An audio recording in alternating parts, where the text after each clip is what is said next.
현실에 안주하지 않는 사람들이란 말씀의 제목으로 은혜를 나누겠습니다.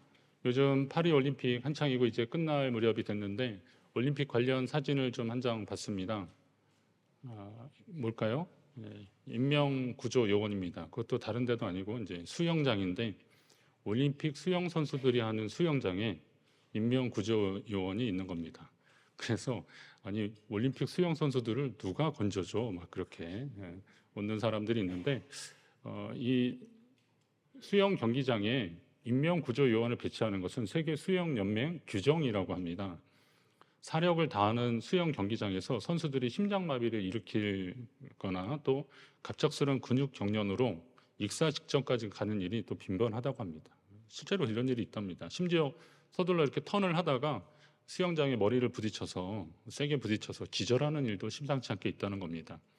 0.01초, 한 1000분의 1초 막 이렇게 다투는 그런 경기에서 열심히 하다 보니까 다른 레인에서 무슨 일이 일어나는지 모르는 거예요. 그러니까 그런 일이 있을 때 누군가 딱 보고 신속히 구조를 해야 되기 때문에 이런 인명구조원이 필요하다는 겁니다. 근데 사람들은 이제 올림픽 나올 정도의 수영 선수들이 뭐 그럴 일이 있겠어라고 하지만 꼭 필요한 겁니다. 인터넷에 퍼진 이 사진에 달린 댓글 중에서 만약 자신이 쓸모없다고 느낀다면 올림픽 수영 경기장에 인명구조 요원을 떠올려라, 이런 글귀가 있어서 제가 열심히 좀 봤습니다. 때로 내가 서 있는 이곳이, 내가 가는 이 길이, 지금 내가 하고 있는 이 일이 아무 의미 없는 것처럼 보이고 자꾸 뒤처지는 것처럼 느껴질 때 여러분 명심하십시오.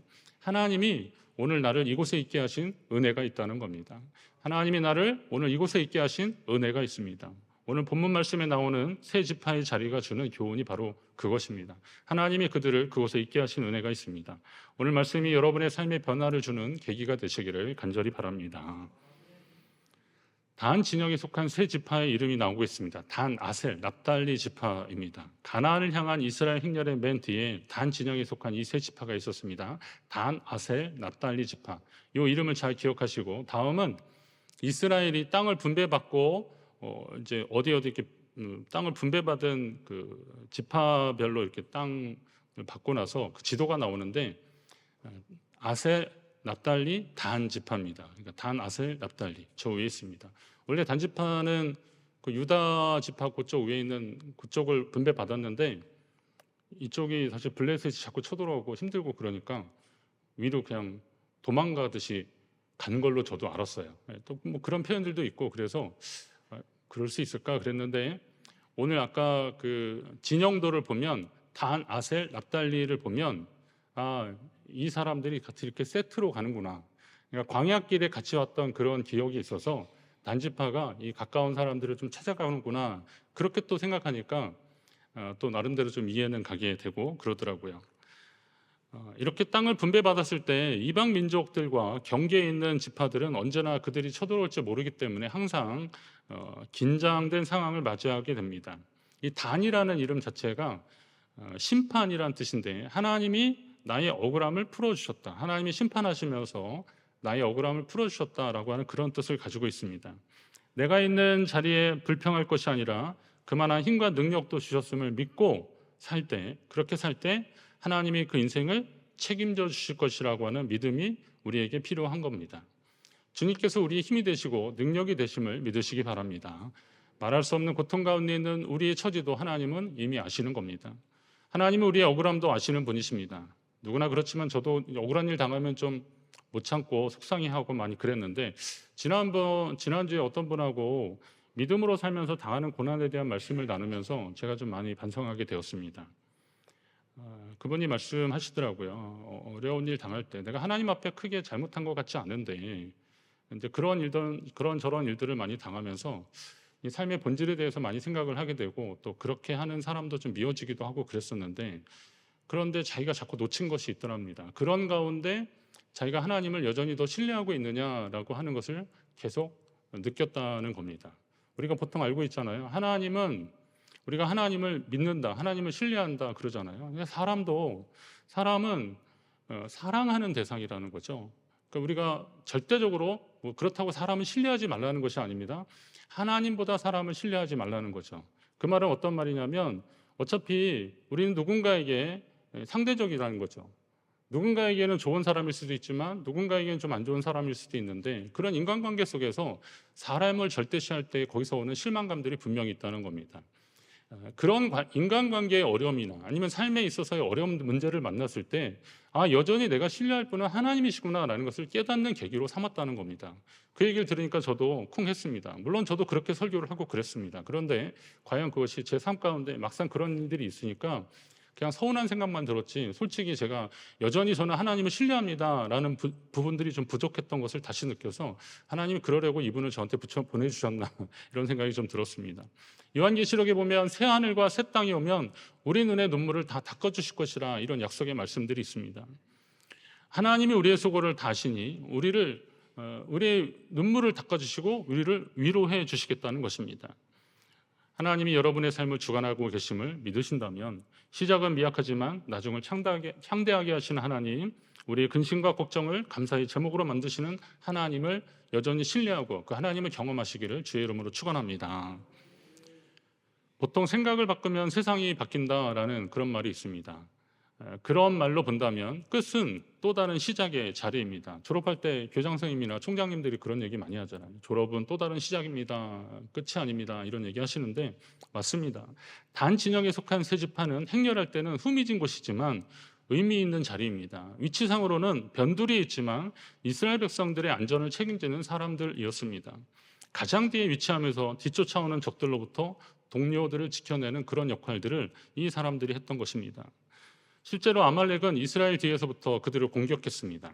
이때는 사실 이스라엘이 이런 진영을 잘 갖추기 전이긴 했는데, 아무튼 아말렉은 뒤에서 좀 피곤하고 지치고 낙오된 사람들을 뒤에서 공격했거든요. 모세가 그래서 얘네들은 항상 조심하라고, 항상 그러는 성질, 그런 성격이 있으니까 아말렉은 진멸하라 막 이럴 정도의 유언을 남길 정도였습니다.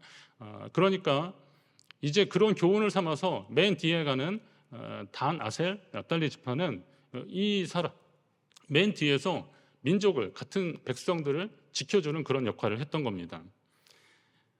저도 학생 때 그런 거 많이 했습니다. 여러 명이 이렇게 함께 다니는데 제가 엔드키퍼 아니면 클로저였습니다. 이게 뭔지 아시겠죠? 딱 뒤에 가는 겁니다. 그래서 이렇게 누가 두고 가는 거 없나, 차에서 내릴 때는 제가 맨 마지막에 봐서 소지품 놓은 거 없나 그러는 거고요. 또 클로저입니다. 문 닫는 거를 이제 제가 하는 거다. 상징적인 의미겠지만 그렇게 하는 겁니다. 그러다 보면 여러 가지를 보게 되는 겁니다. 좀 지친 사람도 보게 되고, 또 자꾸 이렇게 놓고 내리는 사람은 상습적이더라고요. 그러면 그 친구한테 미리 내리기 전에 이것 좀 꼭 가져가라고, 챙기라고 또 한마디도 하고 그렇게 하는 겁니다. 그런 역할들을 했었는데 자신들에게 맡겨진 역할을 잘 감당하는 겁니다. 아셀 지파도 바로 그런 역할들을 했던 겁니다. 아셀 지파는 그렇게 했더니 이미 그들에게는 하나님이 복을 예비하셨더라고요.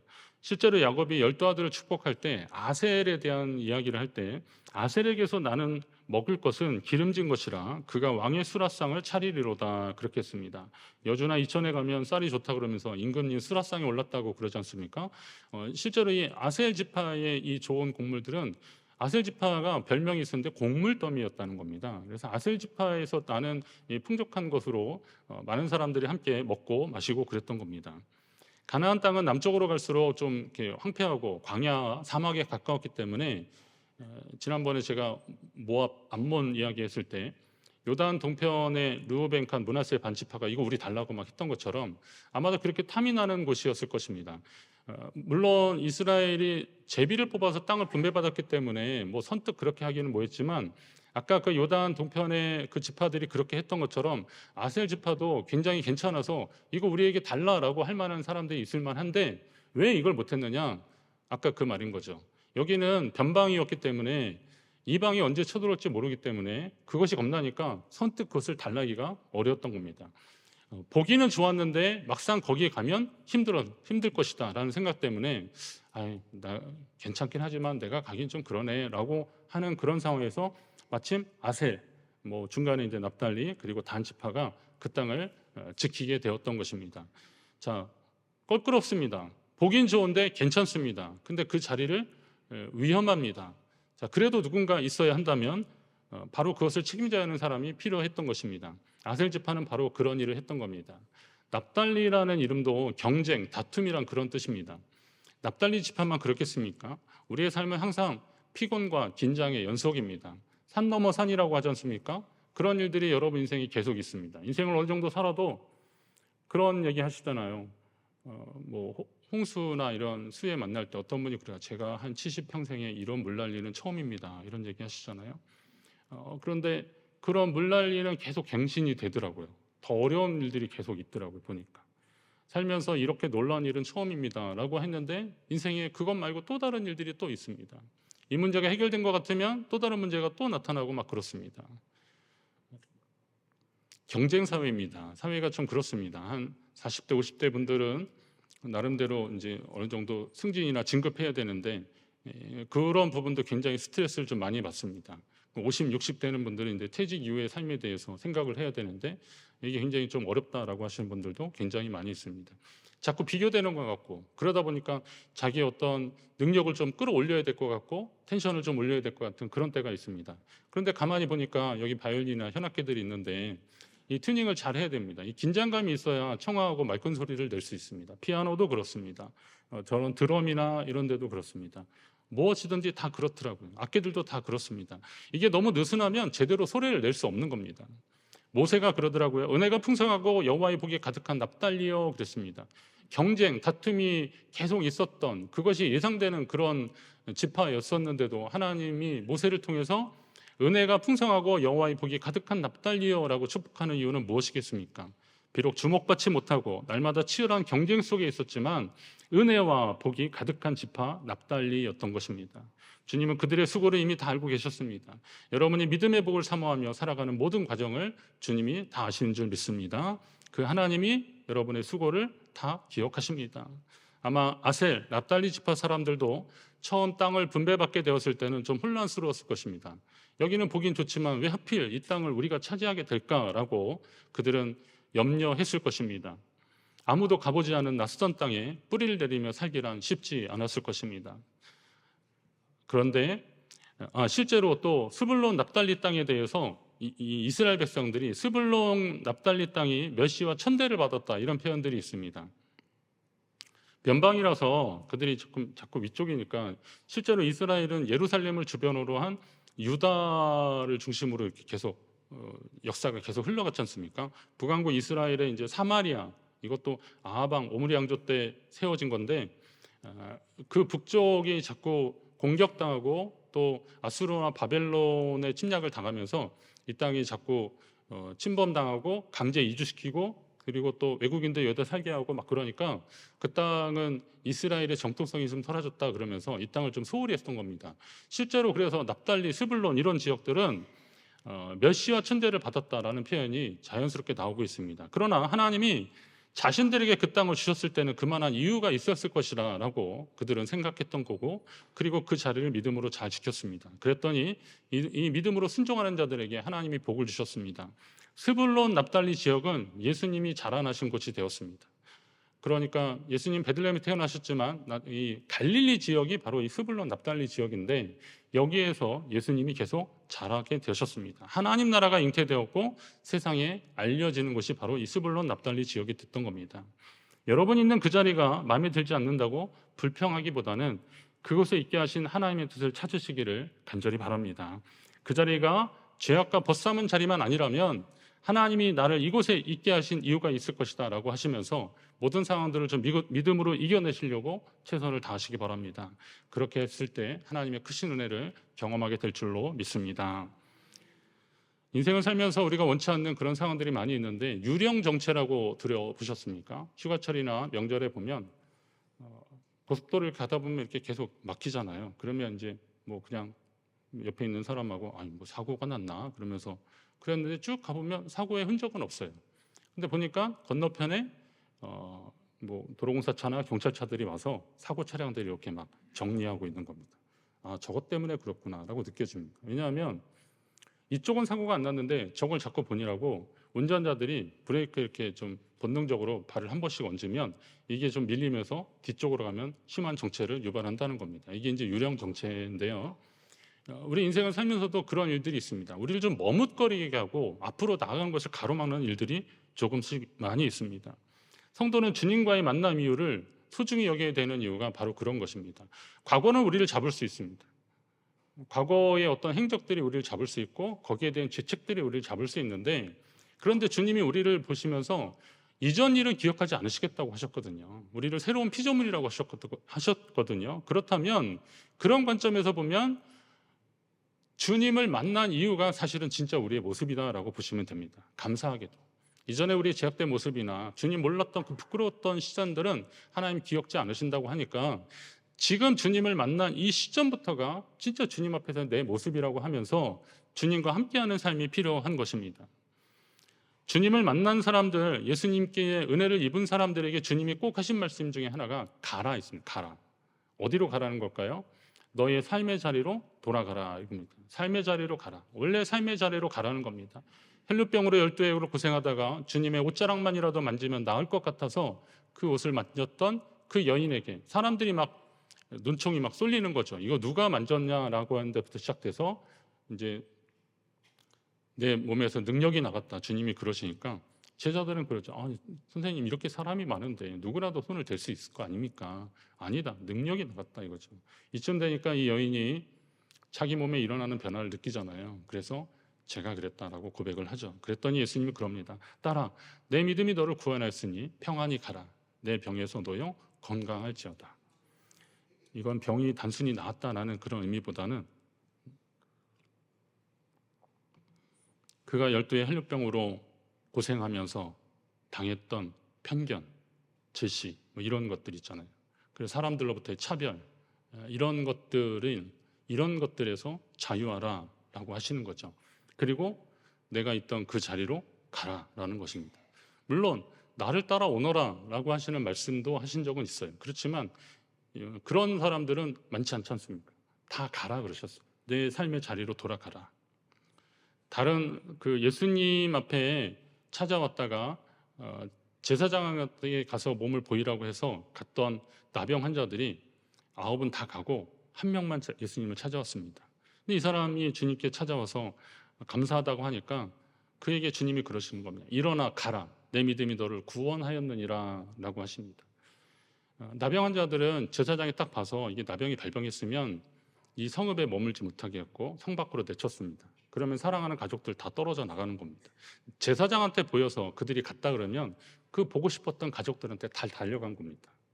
사실 이 사람도 그러고 싶었겠죠. 그러나 예수님께 감사해서 온 겁니다. 자, 그러면 예수님께 감사해서 감사 표현하고 가라라고 하는 그 말을 듣고 가족에게 간 사람하고 그냥 냅다 그냥 제사장 보고 나았은 거 확인받고 그냥 간 사람하고는 삶의 차이가 분명히 있을 것이라는 겁니다. 주님을 만나고 주님을 만난 이후에 주님이 가라 그래서 가는 사람들은 삶의 규모와 방향이 그리고 목적이 분명히 다를 것입니다. 다시 말하면 성도는 구원에 만족하는 삶이 아니라 끊임없이 구원의 완성을 위해서 움직이는 삶을 살아야 한다는 겁니다. 구원에 만족하지 마시고요. 하나님이 날 구원하신 것에 감사하다면 구원받은 백성으로서의 삶을 완성해 가는 것입니다. 우리의 구원의 최종 완성은 우리 주님이 오실 때입니다. 물론 구원 그 자체는 하나님이 계획하신 완전하신 것이지만 그러나 그 구원이 끝까지 이루어지는 것을 우리가 함께 봐야 하는 것 아니겠습니까? 그러려면 중단 없는 믿음의 진보, 전진이 꼭 필요한 것입니다. 여러분 모두가 이 중단 없는 구원의 순례자들이 되시기를 주의 이름으로 축원합니다. 가수 강산의 씨가 부른 거꾸로 강을 거슬러 오르는 저 힘찬 연어들처럼이라는 그런 노래가 있습니다. 이거 그냥 한번 노래만 가서 해봤더니 아주 폭망했습니다. 그런데 근데 이 노래가 굉장히 좋더라고요. 가사가 좋아요. 가사가 좋아서 이렇게 꽤 오래된 노래인데 설교 준비하면서 이게 좀 생각이 났어요. 흐르는 강물을 거꾸로 거슬러 오르는 연어들의 도무지 알 수 없는 그들만의 신비한 이유처럼 그 언제서부터인가 걸어오는 이 길 앞으로 얼마나 더 많이 가야 하는지 뒷부분에 보면 그래도 나에겐 너무나도 많은 축복이란 걸 알아 수없이 많은 걸어가야 할 내 앞길이 있지 않나. 그래 다시 가다 보면 걸어가다 보면 어느 날 그 모든 일들을 감사해야 하겠지. 그러면서 후렴 부분에 보면 보이지 않는 그 지친 어깨 떨구고 한숨 짓는 그대 두려워 말아요. 거꾸로 강을 거슬러 오르는 저 힘찬 연어들처럼 걸어가다 보면 그런 겁니다. 마치 그냥 무슨 가스펠 같더라고요. 그래서 제가 가사를 한번 다시 보게 됐고 의미를 새겨봤는데, 요즘 세상이 그러지 않습니까? 뭐 1등만 기억하는 세상, 뭐 나아가지 않으면 뒤로 밀려가는 세상, 뭐 이런 얘기 많이 하지 않습니까? 저도 저한테 스스로 채찍질할 때는 그런 문구들을 많이 떠오르고 그냥 있으면 안 된다라는 그런 생각들을 많이 했고, 경쟁심을 가지고 치열하게 막 했습니다. 심지어는 뭐 마트에서 5분 반짝 세일한다고 그러면 거기 어디냐 막 그래서 가봤더니 없더라고요. 다 팔렸더라고요. 그래서 아 이거 어떻게 해 그랬는데, 그 파는 분이 그러더라고요. 남자들이었는데 혹시 이거 사시게요? 그래서 예 근데 다 팔렸네요. 그랬더니 아 그러면 저희가 가져가려는 게 있는데 이거 드리겠습니다. 그러더니 이렇게 써주더라고요. 그래서 얼마나 고마운지. 바로 이렇게 장 보고 이제 다시 오는데 어떤 사람한테도 또 이렇게 꺼내주고 있더라고요. 그래서 이게 뭐야 막 그랬는데, 그런 심리를 이용하는 거죠. 제가 속은 게 아니라 사람들이 다 그렇다는 거죠. 누군가보다는 조금 더 차지하고 싶고 아니면 뒤처지는 거 싫어하고 그런 마음들 분명히 다 있습니다. 그러나 저는 신앙생활에서도 꼭 1등 하자는 말씀을 드리는 것은 아닙니다. 원리가 같다는 거죠. 우리가 이 땅에서도 그런 원리가 있듯이 신앙생활 하는데 내가 누구보다 잘해야겠다 이런 의미가 아니라, 세상에서 우리가 주님 앞에 믿음으로 나아가는 그 몸부림을 멈추는 그 순간부터 우리는 시험이 오고 낙심이 되고 그리고 결국은 절망하게 되고 주저앉게 된다는 겁니다. 세상이 우리를 그렇게 덮치기 때문에 그렇다는 거죠. 기도하지 않고 낙심하게 되는 거죠.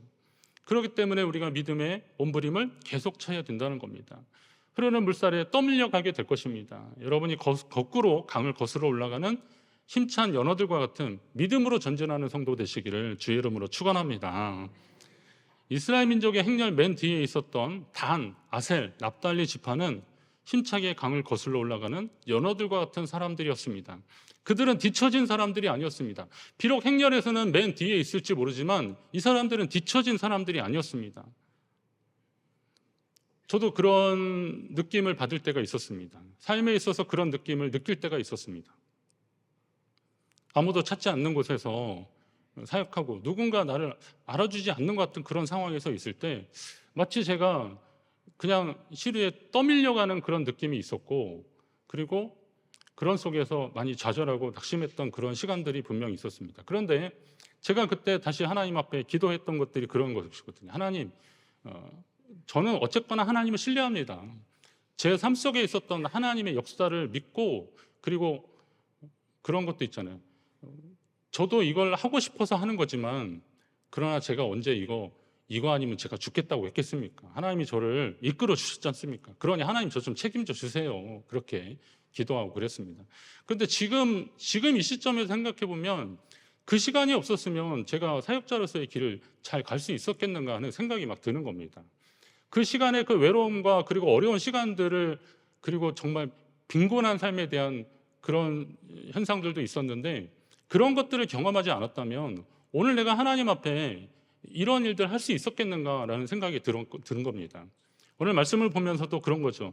맨 뒤에 가는 사람들, 이 사람들은 뒤처진 사람들이 아니라 뒤를 책임지는 사람이라는 겁니다.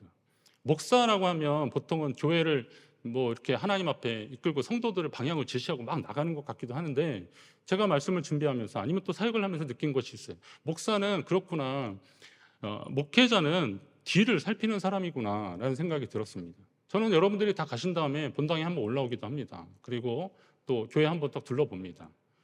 어떤 분은 뭐 핸드폰도 놓고 가시고 또 안경도 놓고 가시고, 뒤에 가시면 찾을 수 있습니다. 핸드폰은 사무실에 맡겨 놓겠습니다.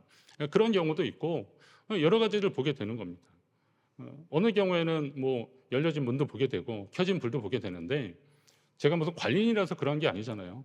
그냥 그런 마음, 성도들의 어떤 뒤를 좀 보고 싶은 그런 마음이 있었던 거죠. 근데 이게 목사라서만 하는 거겠습니까? 교회 성도들은 이런 마음을 가져야 되는 거죠. 내가 혹시 특별한 재능이 없어도 하나님이 나를 뒤를 좀 볼 수 있는 그런 은혜를 주셨구나라고 한다면 여러분의 그 꼼꼼함을 한번 잘 보십시오. 그럼 여러분이 둘러봤을 때 여러분이 손을 잡아줘야 될 사람들이 분명히 있다는 거죠. 뒤처진 사람들이 아닙니다. 뒤를 책임지는 사람들, 가나안 땅을 분배받고 가장 변방을 지켰던 사람들이지만 이들 때문에 다른 지파는 이방의 침입을 염려하지 않고 편히 잠들었을 것입니다. 행군할 때도 이들 덕분에 다른 지파들은 염려 없이 앞만 보고 나아갈 수 있었을 것입니다. 우리 공동체에도 이런 분들이 필요합니다. 기도의 파수꾼이 필요합니다. 예배의 지킴이가 필요합니다. 헌신하고 봉사하는 참여자가 필요합니다. 이것은 특별한 재능이 필요로 하지 않습니다. 그냥 그 자리에서 하나님 의지하고 믿음으로 살아가는 그 믿음의 태도만 있으면 분명히 감당할 수 있습니다.